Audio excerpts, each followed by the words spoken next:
Marketplace is supported by Putnam Investments, celebrating over 70 years of service to financial advisors, their clients, and institutions worldwide. Putnam Investments, a world of investing.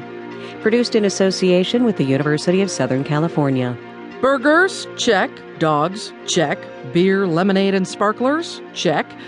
Now, if only we could celebrate the country's independence with a few million more jobs. From American Public Media, this is Marketplace.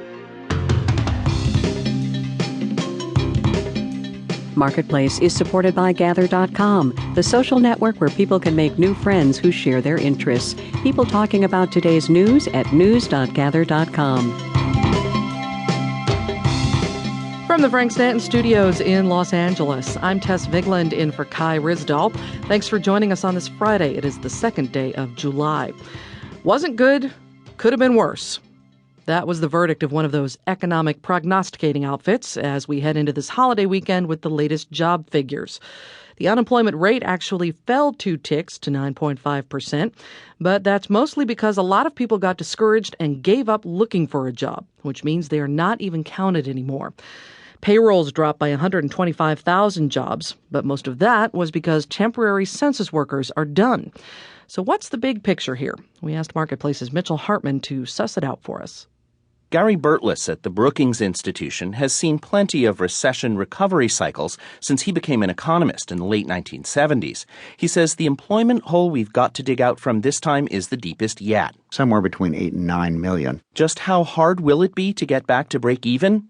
Burtless says consider two of the biggest employment sectors, construction and manufacturing. Construction lost a quarter of its workforce, and a year into the recovery, it's still shrinking because of the glut from the housing boom. Manufacturing employment shrunk by more than 15% in the recession. We know from the post-war record that manufacturing doesn't necessarily come back. Factories have started hiring again, but Burtless thinks some of the lost jobs will never return. You can blame cheap foreign competition and productivity gains for that.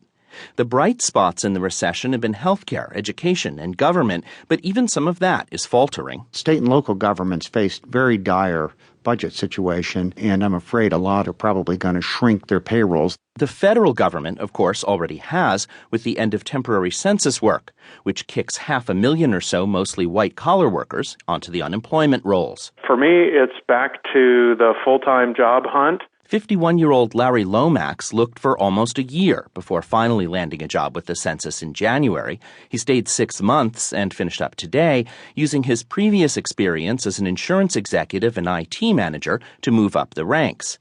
He says there was solidarity at the census. Some of my colleagues along the way, we all cheered for each other as people found jobs and went on to full-time regular employment. Though they were few and far between, Lomax kept sending out resumes the whole time and didn't get a bite in what is still a fiercely competitive job market.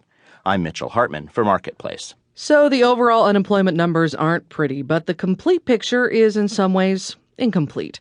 When you break down these numbers by race, an even worse situation emerges for African Americans. UC Berkeley's Center for Labor Research released its first Black Employment and Unemployment Index today. Stephen Pitts is a labor policy specialist there and joins us for a look at the results. Welcome to the program. How are you doing? Very well, thank you. What was the unemployment situation for Black Americans before the recession, and how has that changed, including the latest figures out today? The last month's reports were 15.4% for African Americans, and that's virtually unchanged from the rate of 15.5% in May. If you compare that to what was happening at the beginning of the recession in December of 2007, the rates were 9.0. So we see an increase by a good 6 percentage points. And again, just to point out the obvious, that is much, much higher than the overall unemployment rate. Yes, it is. You see roughly consistently for the last 4 decades, a ratio roughly 2 to 1 between black and white unemployment rates. And within the African community, obviously there are still more categories, male, female, young workers, older workers. How do those compare to one another? Well, if you look at black women, the rates for black women last month were 11.8%. That fell slightly from a rate of 12.4% in May. For men, this past month, it was 17.4%, and that's a slight increase from 17.1%. For teens, the numbers were extremely high, kind of horrific. Overall, it's a slight increase.